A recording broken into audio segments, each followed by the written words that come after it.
This is Leeann Passaro here on Fire Breathing Rob. Leeann, thanks so much for doing what you're doing. We really appreciate what's going on with you and also the hidden opponent. Absolutely. Thanks for having me, Rob, and thanks for making space and time for this really important conversation. So how did the hidden opponent come about? Yeah, absolutely. So my co-partner, her name is Victoria Garrick, and she was a student at the University of Southern California, and she also played volleyball there. And she was randomly selected to give a TED Talk on her experience, any type of experience. And she chose to speak about mental health and athletics.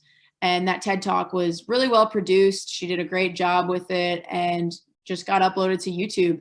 And soon thereafter, the YouTube video really started garnering tons of views, thousands and thousands of views. And so Victoria decided to kind of dive into this realm a bit more, began posting more about it on her own personal social media, and then created the nonprofit and the platform that is now the Hidden Opponent. So it's been about 2.5 years since that first plunge into the nonprofit realm, but we found a ton of success and maybe more now so than ever, the necessary need for this conversation. You know, it seems like men are more unwilling, I guess, what would be the correct word, to ask for help, to go into the counselor, the therapist, whoever the heck you want to call them. Everybody has different names for what they want to call these people that help men and women achieve success in their lives and get through these traumatic experiences. Are you seeing that men, and even at yours college, were you seeing that too, that men are really like struggling to, ask for help when they are really struggling? Yeah, absolutely. I think the demographics of our community are truly mostly women, and I don't think Yeah, that's because women are the only ones that struggle with these things. Of course not, but men right. just aren't quite on the same level of willing to ask for help. And I mean, that goes with society standards of what being a man is and the stereotypical views of masculinity. I completely understand why it is harder for a man to say, I am struggling, I am depressed, I am anxious, I am sad, whatever it is, to name those feelings. I don't think it's because they're incapable. I think it's just the way that we've trained young boys to quote Right. unquote man up, right? Um, Yes. Especially in the athletics world, so much of it is Yes. teaching young kids, boys or girls, to push through pain, to keep going, to, never give up, whatever it is. But it's a timely conversation because men are more likely to die by suicide. Men are more likely to abuse substances, to abuse a partner, to, end up imprisoned. And I truly believe that so much of that is because of the underlying mental health struggles. It's not because men are more, susceptible to these things. It's because they're not dealing with mental health in the same way that we see women are, who are a bit more willing to seek out that help. So I truly believe the mental health crisis is at the center of a lot of our country's struggle. And I'm hoping to see, more men kind of open up, start this conversation, and just be willing to lean into it. Leeann, you are amazing because you brought up this point, and I hope I'm not jumping the gun here, but looking at your last name, it seems like you're Italian. Am I correct? Absolutely. Absolutely. Okay. So I am also, we come from a community where there's a lot of that suck it up, man up, don't be a pussy. I hear all these words still at 33 years old. Yep. And it's tough because you don't show your feelings, everything builds up. And then and I think this is a big thing, not to go into political stuff, but with this gun issue, is that a lot of these guys have issues, could be family issues, could be girlfriend issues, boyfriend issues, whatever it may be, for whatever they like, and they hold these things inside of them. And they just told, suck it up, whether it's again with family or on the athletic field. But I see this in the Italian community a lot. I feel like way more than any other community. Maybe it's just because I'm in it. But eventually you break down, and you either break down crying or you break down with suicidal thoughts. Absolutely. So, you know, we're growing up. I assume you're in your 20s. Like I said, I'm 33, just turned 33 last month. when you think of a family someday, and when you think of, having kids, if you want to have kids personally, how would you teach them, whether it's a boy or a girl, as far as, with athletics, because they're going to be getting these vibes, probably the same vibes from these coaches about, suck it up, don't be a pussy, you're acting like a girl, and all this other silliness, which doesn't do anything for a man or a woman that's playing sports. What would you, say to your kids? Because we need to correct these problems that just keep going on and on and on. That's such a great question. Wow. And I do want kids. I grew up in a house with younger brother and sister, and I was probably the most athletically inclined, to my brother's demise. But it's crazy. I think so many people try to take the emotion out of sports, but emotion is maybe the most beautiful part of sports. Right. Like, you think about the high highs, the low lows, the big wins, or the things that you don't see that push people to compete. And if we're taking those emotions out of sport, it's just, I don't know, for me it'd be boring. I think the Right. emotion is part of why I'm a sports fan, why I played sports, why I still, crazily root for my teams on the TV, whatever it is. So, I think we just have to normalize the idea that it's okay to be upset about a loss. It's okay to fail and to struggle with that, but adapt and learn from it. It's okay to be frustrated with yourself or with your teammates. And, those are all life lessons too, for beyond any sports field or court, that are important. So, it's not all skills based. It's not all, did you get the goal? Did you get the touchdown? Whatever it is, but how did you get there? And did you work with other people well?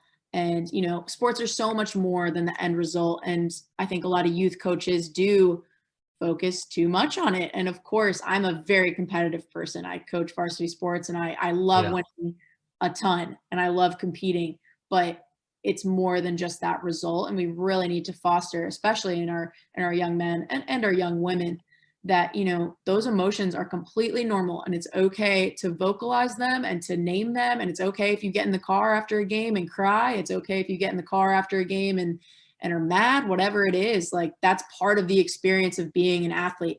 And taking that away is ridiculous. We couldn't.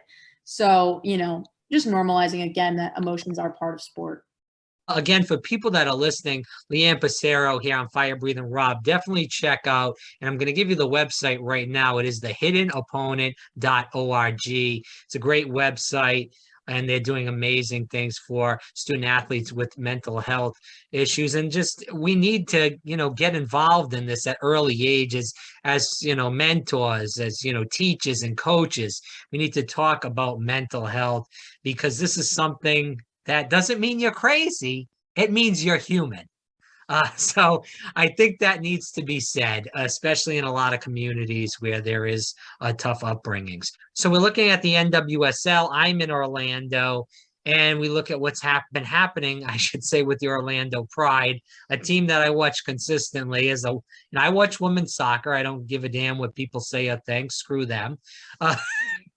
And I'm a Pride fan, and I actually know who the coach is that just got suspended. Her name is Amanda Crowell. She used to coach UCF soccer, which is in Orlando, and then after that, she coached at UCLA before getting the Pride job, and she did amazing things with UCF and also with UCLA. So I am not totally sure what's going on there, but we have seen, especially in women's sports and women's soccer, that there's been a lot of issue mostly with male coaches. And as far as it's verbal abuse, weight, making fun of women's weight. I don't think that's correct. I wouldn't make fun of a man or a woman's weight for that matter, because who knows what they're dealing with personally, mentally, emotionally. The list goes on and on. So instead of me running on, I'm going to get to the question. We're seeing this a lot in women's sports, more so, I believe, than men. Why do you feel like it's more geared to women's sports than men? Yeah, Rob. I mean, I think that is a great question and an extremely timely question. I love that you're a women's soccer fan. I also obviously am as well. I think women's soccer is really pushing the needle as far as I getting agree. women's sports on the board. I think we talked about this as well, but I lived in Tampa last year, so I went to a lot of Pride games myself. So that's one of my favorite teams too. But I mean, it's crazy. It's I think the abuse in coaching is truly everywhere. But again, the people that are speaking up about it, or maybe even just recognizing that it's abusive, are the women. I think we're more willing to say, you know, oh, this male coach just commented on my body, that feels wrong, versus maybe a male coach doing that to a male athlete, right? And Yeah. or versus maybe even a female coach saying it. I think we're less likely to name it as problematic when it's, you know, in different demographics, but specifically the male coach to the young female athlete, that's where we're more willing to say, yikes, this is problematic. Doesn't mean that a male coach can't say harmful things to a male athlete, right? I just Right. don't, as a society, we're maybe naming it as such. But you do see, unfortunately, so much of this conversation, and it is in the media much more now. And I mean, I think it goes back to coach education, how to have positive conversations, how to foster relationships with your athletes that ensure that, you know, they know you care. And I think when those comments come and maybe they're missteps, if they know that you care and at the root of it, like for example, when you're talking about your team and your women with body image issues, like at the root of it, if they know that you are a caring and loving coach that, you know, can still push them to be their best. And I don't think this goes into the conversation of, oh, that guy's soft or that coach is soft. No, I don't think loving and caring for someone is soft. I think that's human nature. At the root of it, if they know that you care and they want and that you want the best for them, I think, you know, we can get through this together. But it's the coaches that, you know, don't really foster those relationships and don't show, you know, maybe their tender side or show their deep care and love and appreciation for their players. Those are the ones that end up in the most troublesome situations. You know, we talked about it with the NWSL, but it's all over the place in college as well, and even in youth sports. And it leads to a lot of problematic situations. It leads to athlete burnout. It leads to people stepping away from their sports. And it's definitely, I think, one of the biggest problems plaguing sports in our country. So what are you guys doing to help people that are student athletes with these issues, whether it's a coaching issue, just a regular mental health issue at the hidden opponent? Yeah. So, I mean, a huge part of what we do is really education. So, educating the general public on some of the issues surrounding mental health, how you can tackle them, where you can get support, how you can help a friend who might be struggling, et cetera. And, you know, unfortunately, we do see a ton of mental health issues stemming from that player coach relationship.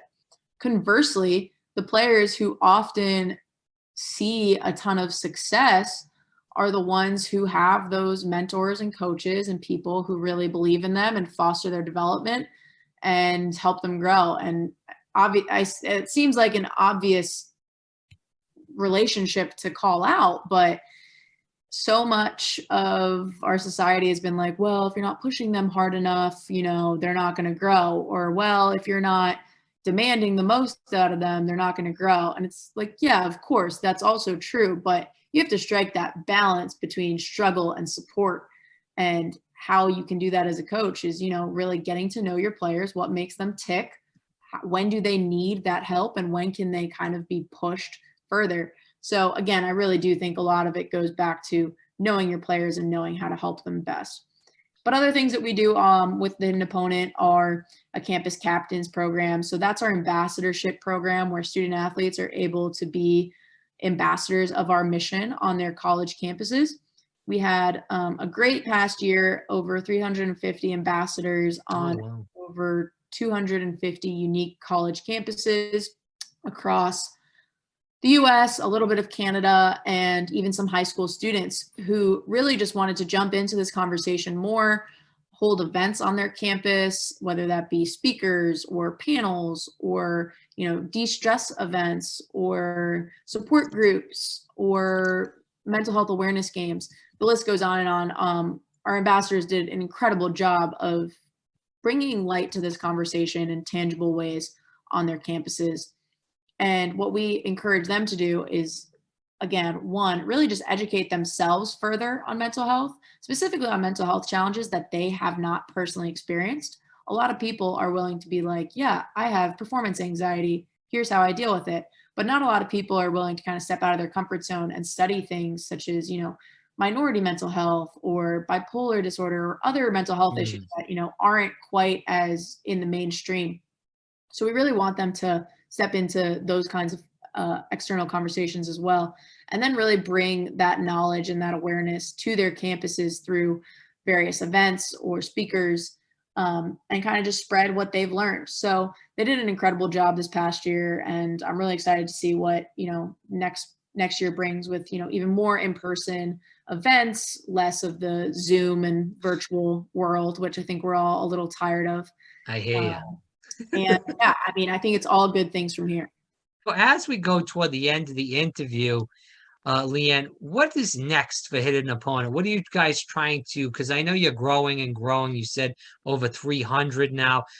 Are we trying to get this almost on every campus in the country or every high school maybe or certain states? What are you guys trying to do to grow this? Absolutely. I think the Hidden Opponent I've been involved with for just over 2 years now, and so much of that was the pandemic, but Yeah, we've done a great job addressing the needs of student athletes and addressing, the holistic student athlete. But I think what our next step is really getting a more top-down approach. So how can we get athletic administrators, athletic directors, coaches, support staff, athletic trainers?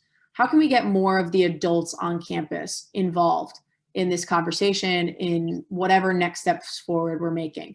So I think it goes back again to kind of that coach education conversation that we were having earlier. I think that is a huge step that we need to start addressing the coaches in the room, giving them the support to realize how to avoid mental health crises, how to help during mental health crises, how to support athletes who are going through external things. That's a huge piece that I'd love to personally tackle. And then as well, kind of that bottom down approach again of how can we work with youth? How can we work with high school age students? Obviously, these issues are not just starting when people go to college. Many of them are fostered way before people step on college campuses. Of course, the stress of college can exacerbate some mental health struggles, or some people might start them for the first time in college, but so many high school athletes are dealing with this stuff too. And things are getting more competitive at earlier ages. So how can we give younger adults the skills and the tools to really start tackling this before they leave for college, which is often the first time that they're away from their, home support systems. So if we can start giving them those tools and conversations at earlier ages, I think we'll set ourselves up for more healthy college students as well. So we're trying to work on that top-down approach as well as kind of a bottom-up, and we'll see how that goes in our next year. A Hidden Opponent, definitely check it out, hiddenopponent.org. People that want to find more about the Hidden Opponent, maybe donate, you guys have any fundraisers, social media, where can people help you out? Yeah, absolutely. Our Instagram is our main platform. That's where we started and where we love to connect. So that's at the Hidden Opponent on Instagram. We're also on Twitter at hidden_opponent.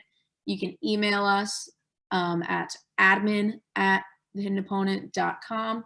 And our website, as you mentioned, is thehiddenopponent.org. We love connecting with people. That's the root of why we're here. So happy to touch base, get you whatever you need. All right. Again, thehiddenopponent.org. Leeann Passaro, thanks so much for coming. I greatly appreciate it. Thanks, Rob. Awesome to be here.